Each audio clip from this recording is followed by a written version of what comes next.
In this section, we're going to talk about a smart contract that is very useful in many, many different applications. It's something that we use in a lot of different services currently, which is normally today it's done using a third party, and that is the idea of using an escrow. So if you have two parties, let's call them Alice and Bob. Alice wants to buy something from Bob, but the general issue is that if she sends the money first, Bob can just walk away and be like, you know what, I'm not going to send anything to Alice after all.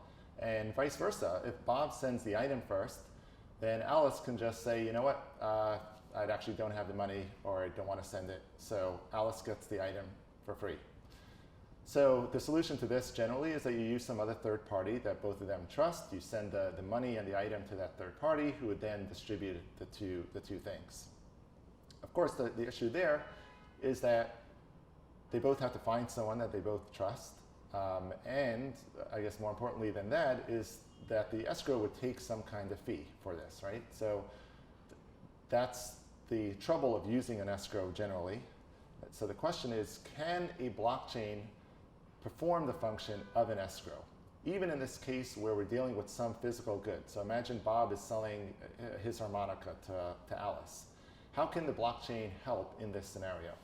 And there is actually a solution. There is a way to sort of develop just a piece of software that's running on the blockchain to handle this. And the way, one option, the way we can do this, is that Bob writes this program, smart contract, puts it on the blockchain. He also puts in some digital money that is twice the value of the thing that he's selling. So if the harmonica is one coin, one digital coin, he's going to put 2 coins into the smart contract, and he'll instruct Alice to do the same. So Bob puts his 2 in, Alice puts her 2 coins in.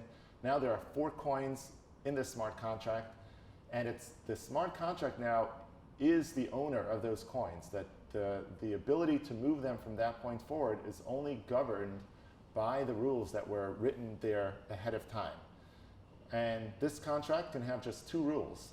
Rule number 1 is that Bob can just change his mind. He can undo the whole thing. He can say, you know what, I changed my mind. I don't actually want to send I don't want to sell my harmonica after all.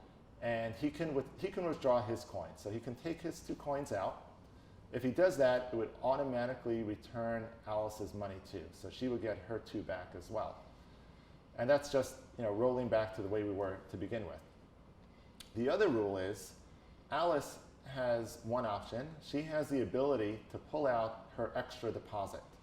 So she put in an extra coin that, the item only cost 1 coin, but she put 2 in. So she can pull 1 out. If she pulls her 1 out, it automatically sends 3 coins to Bob. And she would do this in a situation where she does get the item from Bob. Bob sends her harmonica, she's happy. Now she just wants to get her extra money back and pay Bob. She pulls her 1 coin out. Bob gets his money back plus the payment, so he's happy. So we can see in a situation like this, Bob has nothing to worry about when he sends the harmonica because he already sees Alice's money is sitting there in that program, and the only way that Alice can get her extra money back will in effect pay Bob as well. He knows that Alice just can't walk away from the deal on her own. And similarly, Alice has nothing to worry about because she only put her money into the smart contract, and she does that after Bob also puts up a lot of money. So she knows that either Bob has to send the harmonica or he has to pull his money back out, which will return her money as well. So you can see how even a computer program that is only dealing in a digital realm could still help us when we're dealing with physical goods. And the idea of using an escrow, we use that everywhere. We're always using third parties, whether it's Amazon, eBay, even if we're doing Airbnb. So generally, these platforms are performing some kind of escrow service, or a credit card is. And it really goes beyond e-commerce. We can even think of insurance applications where an insurance company is holding a lot of money in escrow, collecting everyone's money and then paying out based on different claims within the whole insurance network. So having this contract allows us to build many other kinds of applications. And of course, it doesn't just have to be of the variety that I just described. You can build in a lot of other rules as well.